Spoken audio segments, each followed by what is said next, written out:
A scorpion wished to cross a stream, but he could not swim. However, at the edge of the stream stood a friendly frog. Could you give me a lift to the other bank? I would be very grateful. I don't know if I can trust you.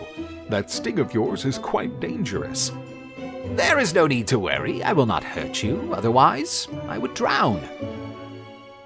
I really hadn't thought of that. The frog agreed to help and let the scorpion climb on his back. But when they were halfway across, the scorpion attacked the frog's back by injecting its poison. The agonizing and sinking frog asked, Why the hell did you do that? And the scorpion replied, This is my nature. E assim começamos o vídeo de hoje, no qual iremos abordar qual é a real natureza do ser humano e como evitar ser ingênuos como este sapo. Como relata o conto, o escorpião picou porque está na natureza dele, ele acaba por não ter escolha. E é um pouco assim este mundo em que vivemos. Iremos abordar como nos defender desta maldade, que este conceito de maldade, o que é este conceito de maldade, e como não ser ingênuos e evitando assim ser presas deste ou daquele ou de qualquer sistema, de forma a evitar este vitimismo. Se queres saber mais sobre o tema, aguardo por ti depois da intro. Até já.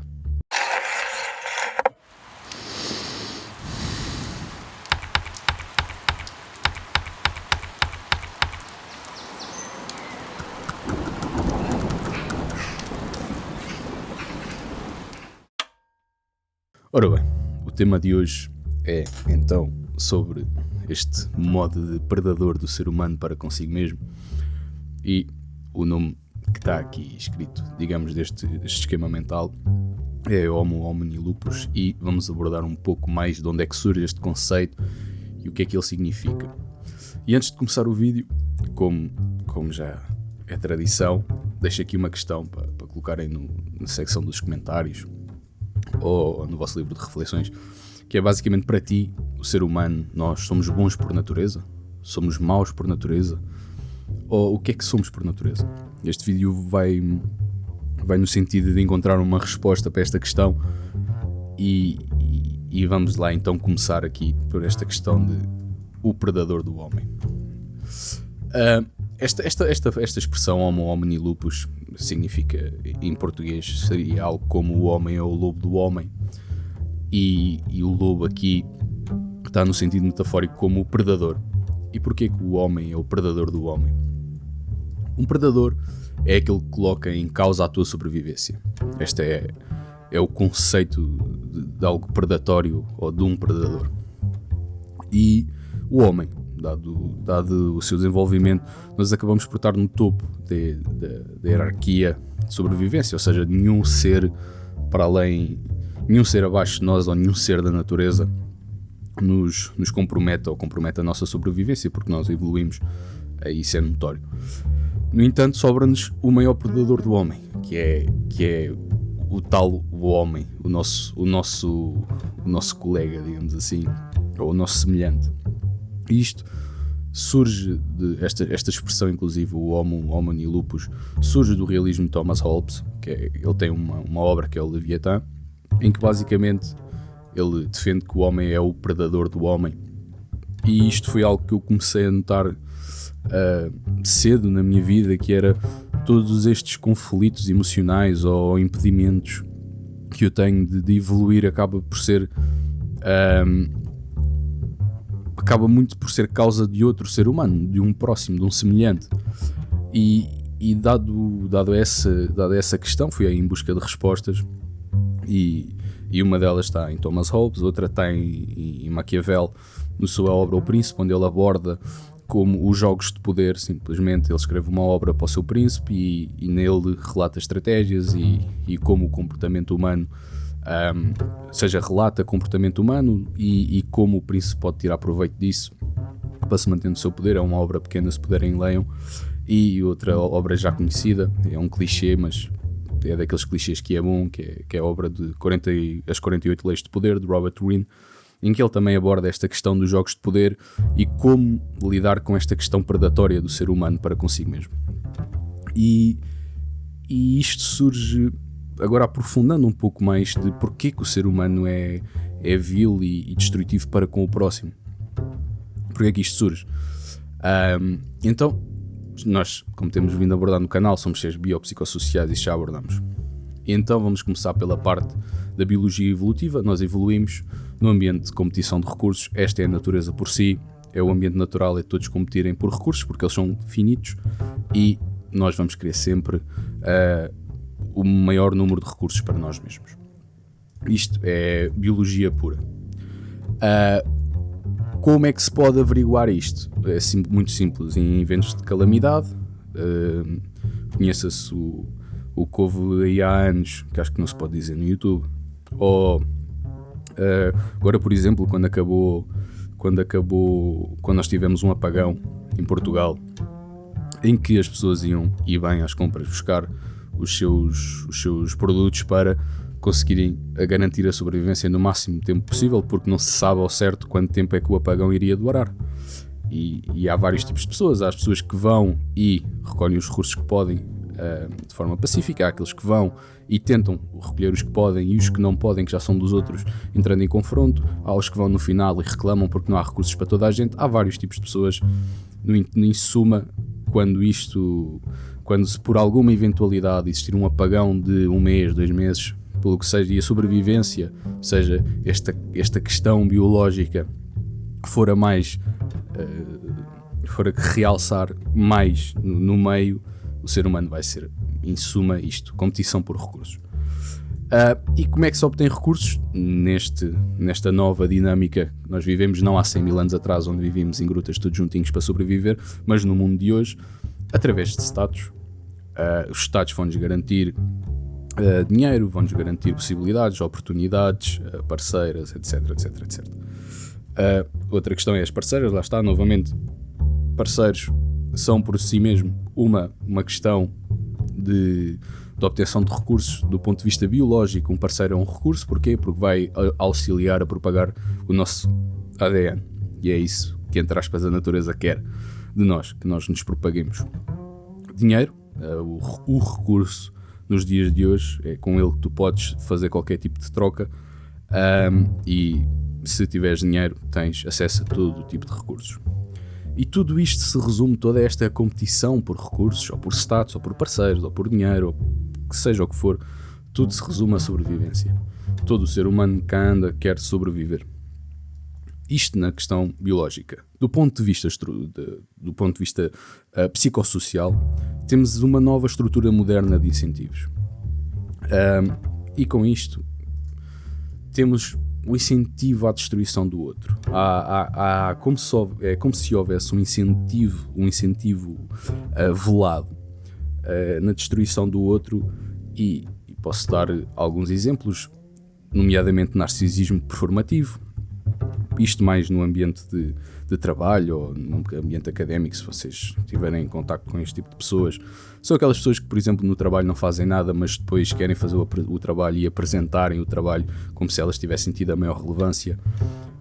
Pessoas no trabalho que te vão pisar para passar por cima de ti e que vão querer ficar com os louros daquele trabalho, mas que não o fizeram, digamos assim.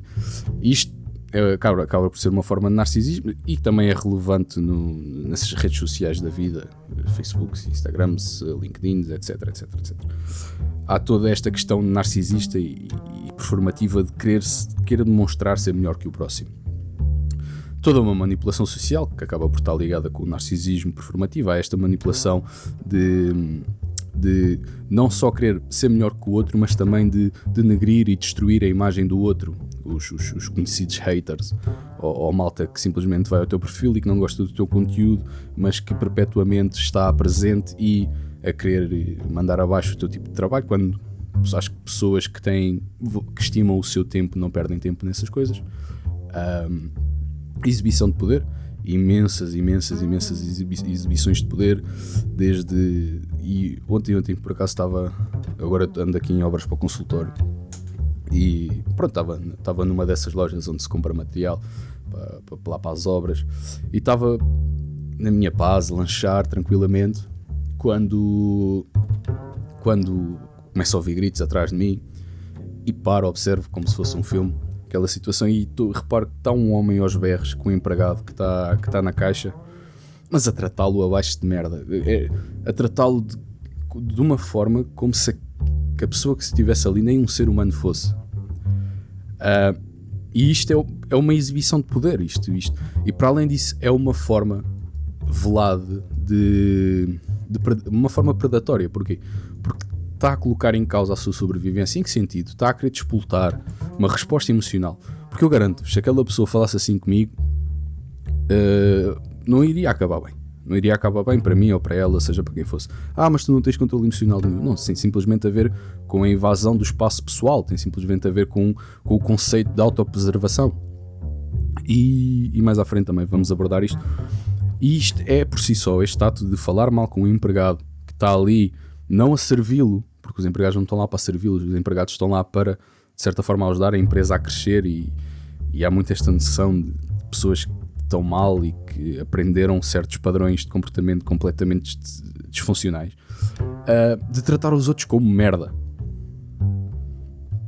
E vocês vão encontrar isto na vossa vida, ainda para mais no atendimento ao cliente, ou então, se forem a um serviço do Estado, muito facilmente também vão assistir a esta exibição de poder, mas da outra parte, em que a pessoa que está lá, que recebe para vos servir, e essa sim acaba por servir porque é do teu dinheiro que está a ser pago o seu ordenado, está lá com uma exibição de poder de má vontade, de não atendimento, que novamente coloca em causa a tua sobrevivência, porque se tu vives neste sistema estatal e se necessitas de serviços deles, eles não estão lá para te ajudar, alguns deles não estão lá para te ajudar, e acabam por ter esta exibição de poder.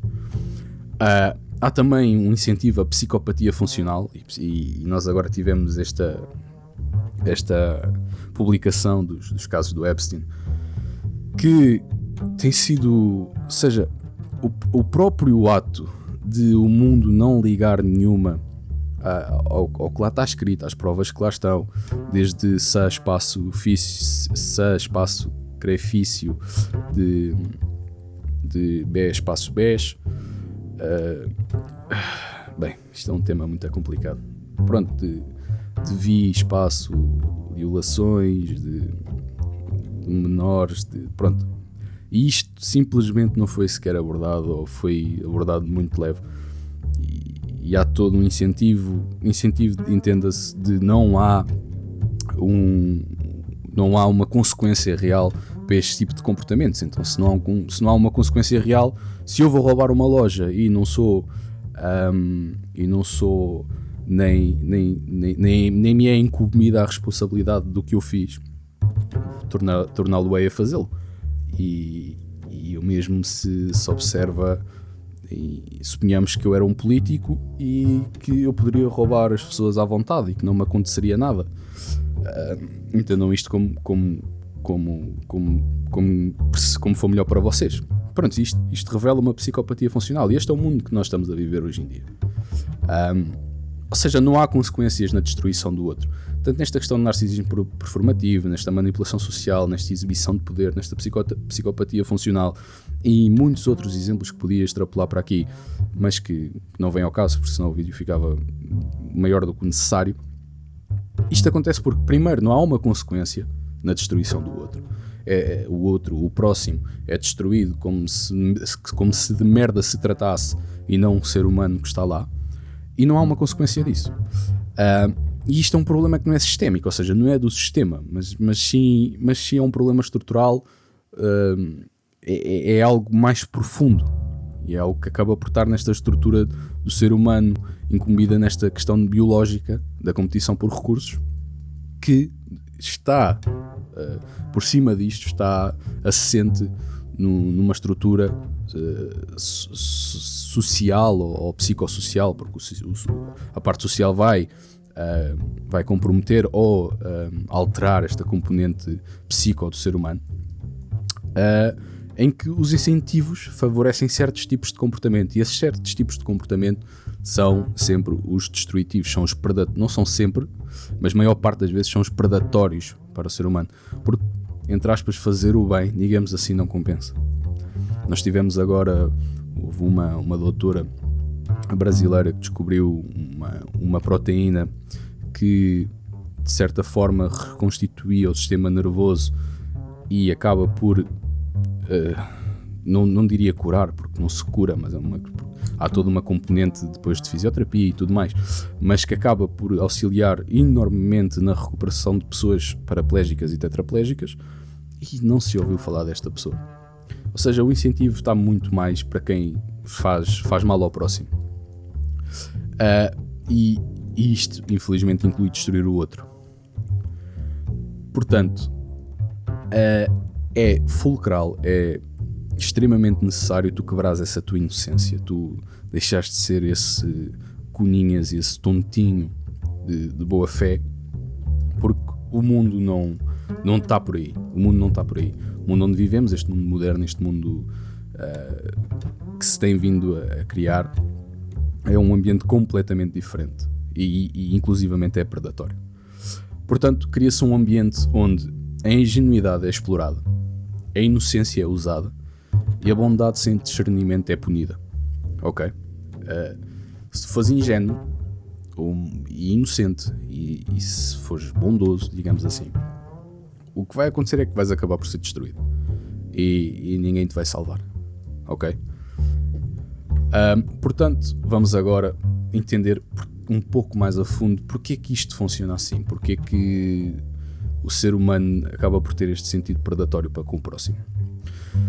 E cérebro moral, o ser que segue o grupo. Então, a pergunta que poderás estar a fazer desse lado é: então somos genuinamente vis e maléficos? Ou somos éticos e morais por natureza? Na verdade, o que eu trago aqui não é nenhuma destas opções. Na verdade, nós não somos nenhuma delas. Nós somos seres que seguem o grupo. É isto que nós somos. Somos seres que vão seguir e vão aprender e vão adaptar comportamentos que viu o seu grupo fazer ou disse para eles fazerem. É isto que somos.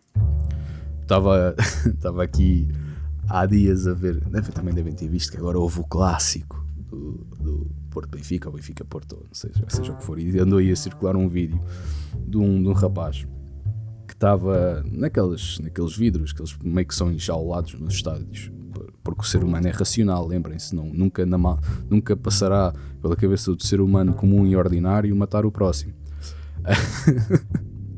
Até eles são colocados em jaulas de vidros e o rapaz, um adepto, estava a gritar para os outros adeptos, mas a gritar, já vi gorilas mais pacíficos, sabem? Mas gorilas no meio natural, não é? No zoológico. E isto surge porquê? Porque é que aquele ser humano está a fazer aquilo? Porque ele viu aquilo e entende que aquilo é o que ele deve fazer no grupo onde está inserido, no seu grupo clubístico, ou seja o que for. Então eles vão fazer o que é congruente. O ser humano vai fazer o que é congruente com o que o grupo afirma. E aquilo é um comportamento que o grupo afirma que está incrível e está muito bom, e é isso mesmo, para cima deles. Então aquele rapaz vai se comportar como um orangotango em época do cio. E é este o ponto, que é: não existe moralidade e ética. A moralidade e ética foi algo que foi desenvolvido pelo ser humano, foi construído a posteriori, ou seja, a posteriori do desenvolvimento do cérebro. Foram construídos estes conceitos de moralidade e ética por coesão social. É meramente por isto que existe esta noção de moralidade e ética.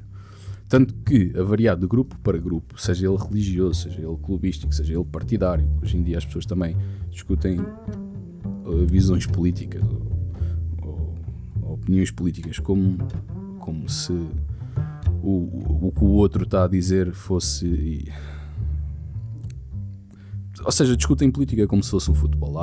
E há cada vez mais esta questão de clubismo em tudo. Podem olhar para a sociedade, estamos constantemente no modo de sobrevivência e a querer aniquilar o próximo por nada.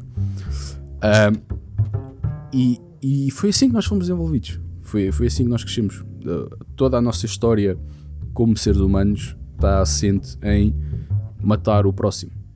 É isto que é a natureza. E está tudo bem com isso. Eu não estou aqui a trazer nenhum julgamento ou juízo de valor. É simplesmente o que é. E que esta ética, esta moralidade foram construídas a posteriori. A que mais se ressaltou no desenvolvimento da humanidade nos últimos anos, até porque é os anos que nós estamos a viver, foi esta questão, esta moral e ética cristã. O Ocidente foi todo desenvolvido segundo esta ética, mas tenha em conta que isto foi construído a posteriori, ok? O cérebro que nós todos temos, que se desenvolveu connosco nestes milhares, nestas centenas de milhares de anos, foi um cérebro amoral, ok? Um cérebro que não sabe o que é ética, nem sabe o que é moral. O que ele sabe é o que é que o meu grupo diz que é certo. Se o meu grupo diz que é certo, vi espaço e o lar, mas passo estar o grupo rival e as mulheres do grupo rival, é isso que eu vou fazer, porque o meu grupo apoia isso. E é ética e moral para o meu grupo eu fazer isso, ok? O que existe é sim uma amoralidade, ok? A moralidade não é ser imoral, nem é ser moral. A moralidade é a ausência de moral. E seguir o grupo condicionado pelos estímulos do ambiente. Então nós vamos seguir um grupo. O nosso cérebro é moral. Até agora temos o que é o ser humano. Porque é que o ser humano é predador para com o próximo? Porque tem um cérebro moral, onde não há esta noção de ética e moralidade, e é condicionado pelos estímulos do ambiente que nós também já observámos aqui.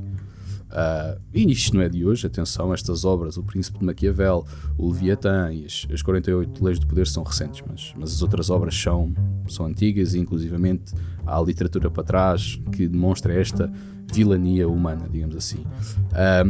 Que temos esta estrutura moderna de incentivos hoje em dia que meio que como é que eu posso dizer isto em português, que incrementa e incentiva este tipo de comportamento predatório.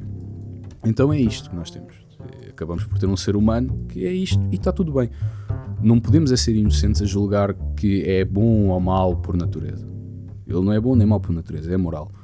Então não podemos ser inocentes, porque há um erro fatal ao homem inocente nos dias de hoje.